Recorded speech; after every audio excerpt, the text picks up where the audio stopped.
Scapha piercings, flats, ear flats, upper ear cartilage. Coming up next on pros and cons by a piercer, we're going to go through 5 of each. We're also going to talk about what you should know beforehand, what the piercing experience is going to be like, healing the piercing, jewelry options, living with the piercing, and what happens if you say, hey, I don't want this anymore, and decide to abandon the piercing. Coming up next on Pros and Cons by a Piercer, Season 2, episode number 35. So you might want to stick around.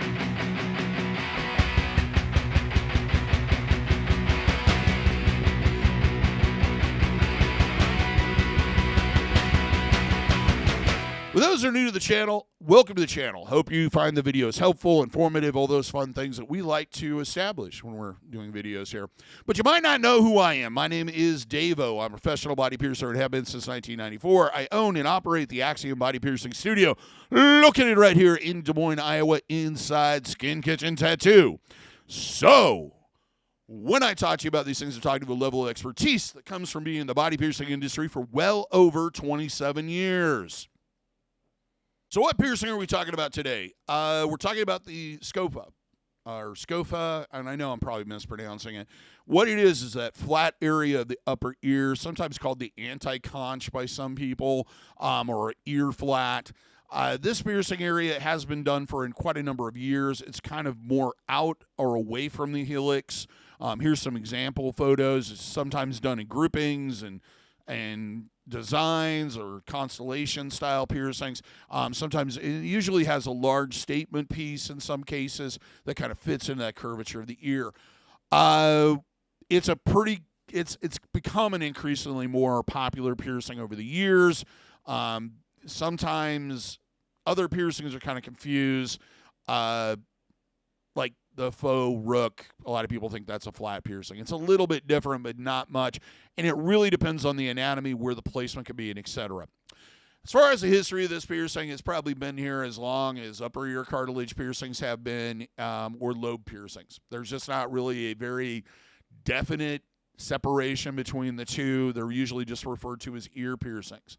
Now, once stud jewelry like labrays and etc. became increasingly more available and popular, this piercing kind of took off. It opened up that freedom to do it in different locations on the ear that we didn't have when majority of what we were piercing with was rings.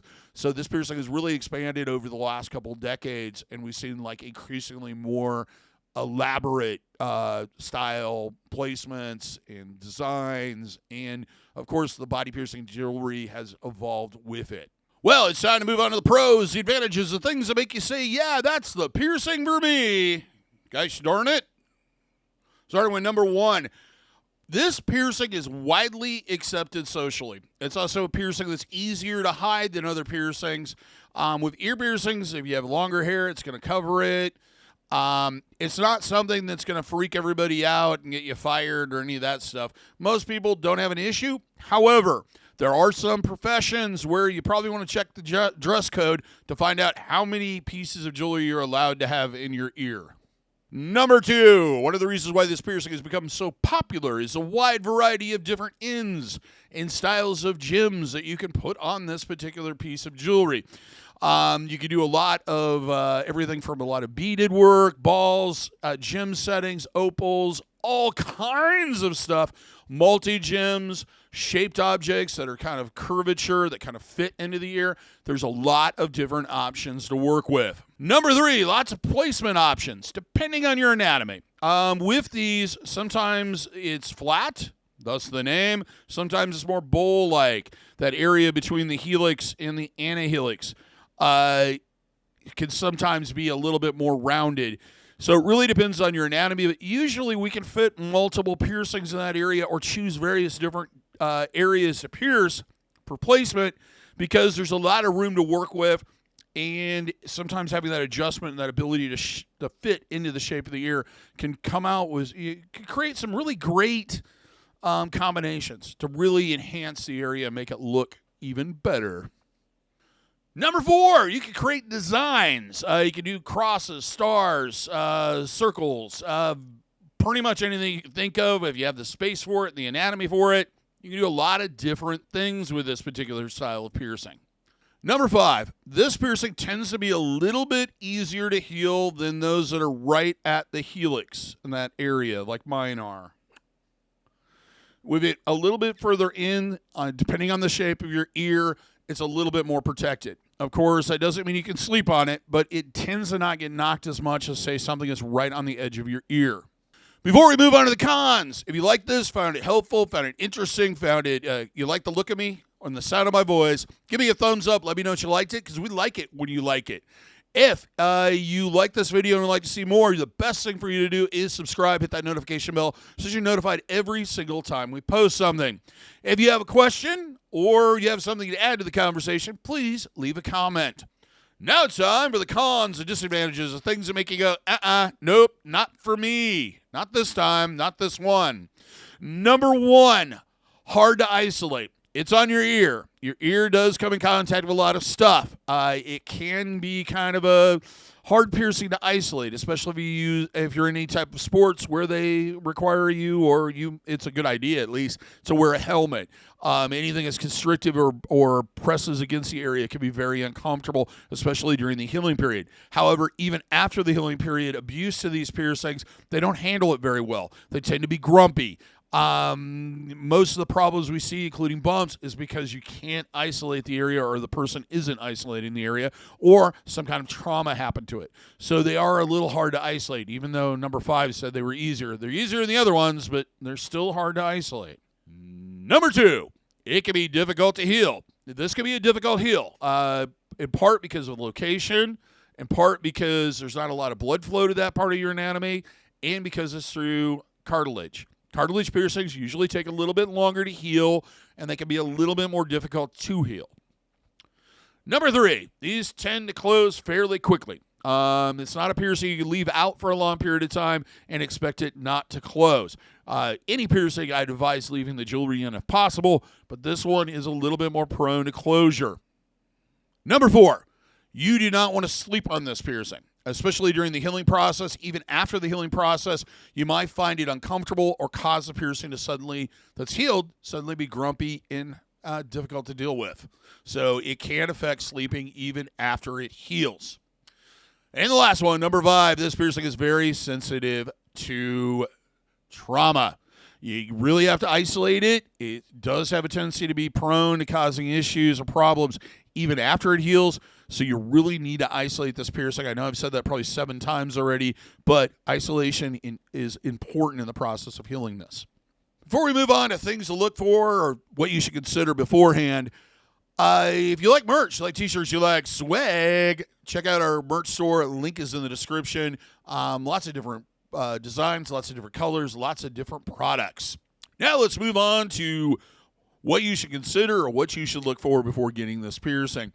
The first thing is that your piercer is experienced. They should have a lot of knowledge on working with anatomy, especially this particular piercing, and be very knowledgeable in case there's an issue. They should be open and free with their information. They should be social, make you feel comfortable. They should be somebody you actually like being around. And they should be passionate. If you don't know what that means, check out the couple of videos I recently posted on the passion of the piercer. I guess I posted one. There's another one coming, hopefully next week. Also, your piercer should give you a consultation that involves things like aftercare, the risks involved. They should also take a look at your anatomy and discuss what is possible and what's not possible. They should talk to you about any type of allergic reactions you have to metals if they are using things other than titanium. What style look, what your final outcome, what you're looking for. A lot of those things should be covered in the consultation, including risks, of course, also how to take care of it, and cross-contamination prevention, even before they've even sat down and had you fill out the waiver. These are best done with stud jewelry, and in most cases, that's the only way they can be done. Personally, I like LeBray studs, the ones with the flat back. You can do this with barbells. They should be straight, though, not curved, not circular, none of that nonsense. Straight, standard, straight line, nothing else. The jewelry must be oversized to allow for swelling. One of the things with cartilage piercings is sometimes they do swell profusely, and you don't know if it's going to happen or not before you get it done. So it's a good idea, just in case, to have that jewelry oversized. Now, that does mean that once it heals, you're going to need to downsize, and we'll talk a little bit more about that later, but it's best to have that jewelry way too big. The last thing you should consider is whether or not your piercer supplies aftercare product or sells it, and do they give you written and verbal instructions. Now, we sell Nelmed's piercing aftercare, the kind that comes out in a mist, is basically sterile saline in a can. You should kind of find out if that's what they suggest, and that's probably what they should be suggesting in this year, 2021. And it's a good idea to ask them if they provide it or they know where you can get it. Sometimes it can be a little difficult to find, so there might be a few alternatives they can give you so that you have that stuff beforehand and you know what you're doing. As far as the written instructions, the instructions should include basic care, cross-contamination prevention, information about jewelry, and what to do if there's an infection or other problem. It also should include the size of the jewelry, when the piercing was done, what type of jewelry it is, and what it's made out of, and who did it, all that basic stuff. Well, with that out of the way, let's move on to the piercing experience itself. In most cases, the first thing you're going to do is fill out a waiver. A waiver should include questions about your health.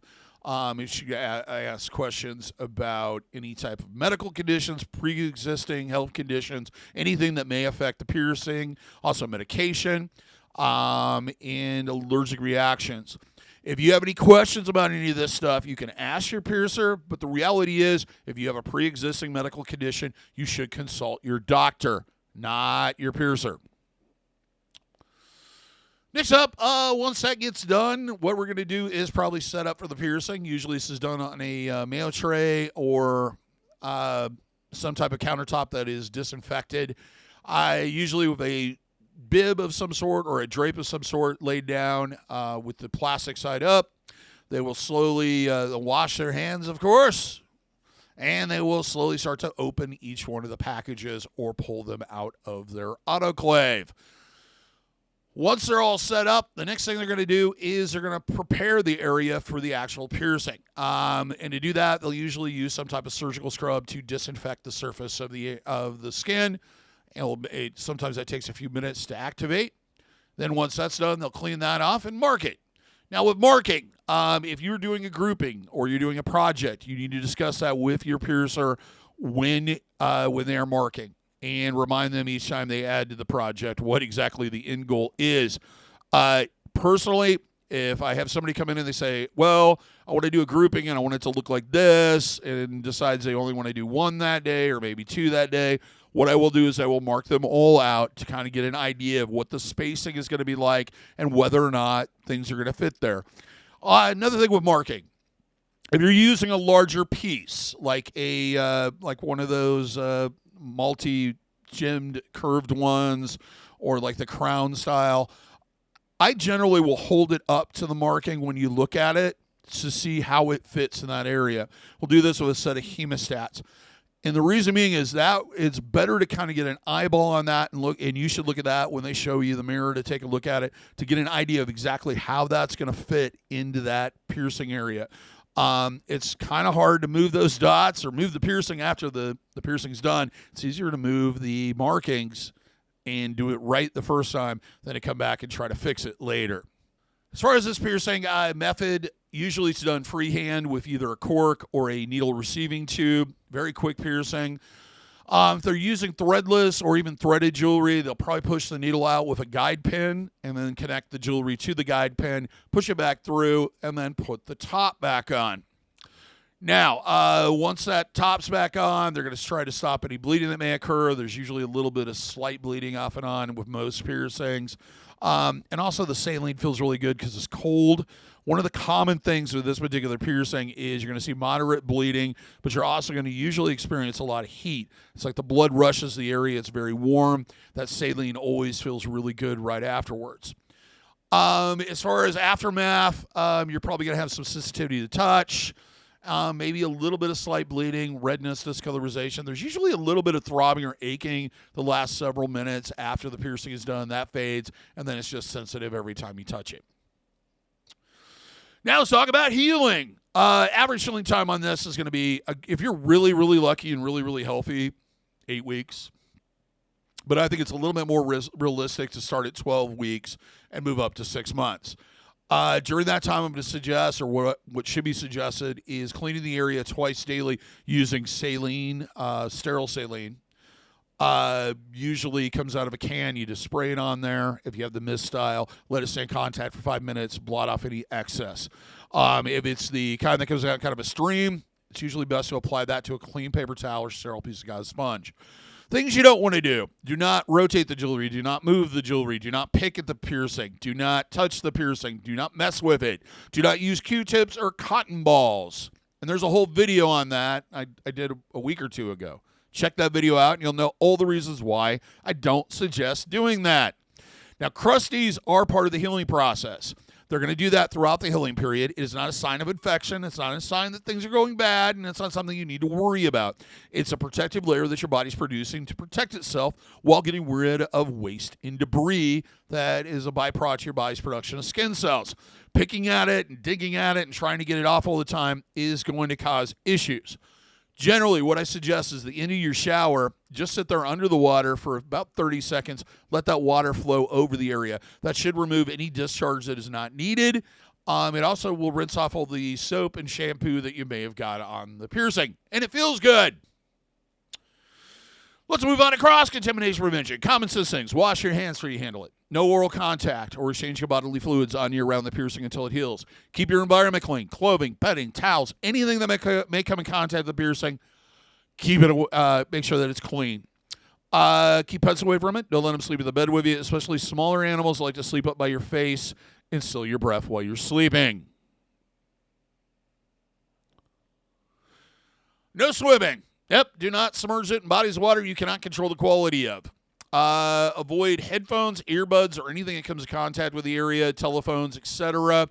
Make sure that you're not sleeping on the piercing. Make sure you're sleeping on the other side of your back. If you absolutely have to sleep on that side, you can try isolating it by using a travel pillow. You know, those U-shaped ones, and sleep with your ear in the center of the U. Avoid contact with the piercing. Don't bang it against door jambs and, other people. Stay out of the slam pit. The kids still call it that anymore? Now, also, be cautious of masks. We're still seem to be in this pandemic that never ends. Be careful when you're removing the loops on the back of your ear, especially with a labrae stud. They tend to catch pretty easily. It's a good idea to, if you can find them, use the ear savers, that clip that goes in the back that kind of pulls it away from your ears. Also make sure there's no pressure on the piercings while you're wearing it. Now, normal reactions the first 3 to 5 days see redness, discolorization, heat, tenderness to touch, inflammation, and swelling. That is all normal. It's a reaction to the trauma that was created by the piercing. It should fade over time. If it doesn't, see your piercer. Now let's talk about jewelry options. With this one, I really don't suggest putting rings in it, curved barbells, and all that other nonsense. You kind of have two different jewelry types. That's the standard barbell with a ball on the back of it, maybe a ball on the front, and labrae studs with a flat disc in the back. Personally, I think the flat disc, especially once you downsize, has a lower profile, gets caught on things less, and is less of a pain in the butt. The jewelry, even when you downsize, should be wide enough that it floats kind of easily in the piercing. Don't get things that are going to be too tight or too small for the area. Even in a healed piercing, this could cause issues, including impacting. Living with the piercing. Do not remove the jewelry for long periods of time. Leave it in. It's best to leave jewelry in piercings if you like them. If you plan on not keeping the piercing, then take it out. Otherwise, leave the jewelry in. Avoid pressure or trauma to the piercing. This will be things like sleeping, banging your head against other people, and etc. I talked about earlier. Now, if you have to wearing helmets, headphones, anything that's in the area, you do want to test it before you wear it for a long period of time. If you're noticing a lot of pressure on the piercing or pain, you need to look at some options of not having to wear that particular style or other options you might have of that particular item. Always change and adjust loose-fitting jewelry after it heals. Do not leave those super long barbells in there or labrae studs. They're just going to get caught on absolutely everything. thus causing trauma, thus causing piercings that never completely seem like they're healed. These flare-ups, a lot of times, are just caused by a nice bump or a nice tug. And depending on the person, these piercings can be very, very sensitive to trauma long after they've healed. The last one is, with living with a piercing, is it might slightly migrate. These piercings sometimes will move a little bit out of placement one way or another. Not really a noticeable amount unless you have like a grouping that's very definite. I guess I should have probably included that in the things you should know before, but I'm mentioning it here. Lastly, let's talk about abandoning the piercing itself. If the piercing is still healing and there are no signs of infection, it shouldn't be a problem to remove the jewelry. It'll probably close pretty rapidly. If it is not healed and there are signs of infection or other problem, see your piercer or see a doctor.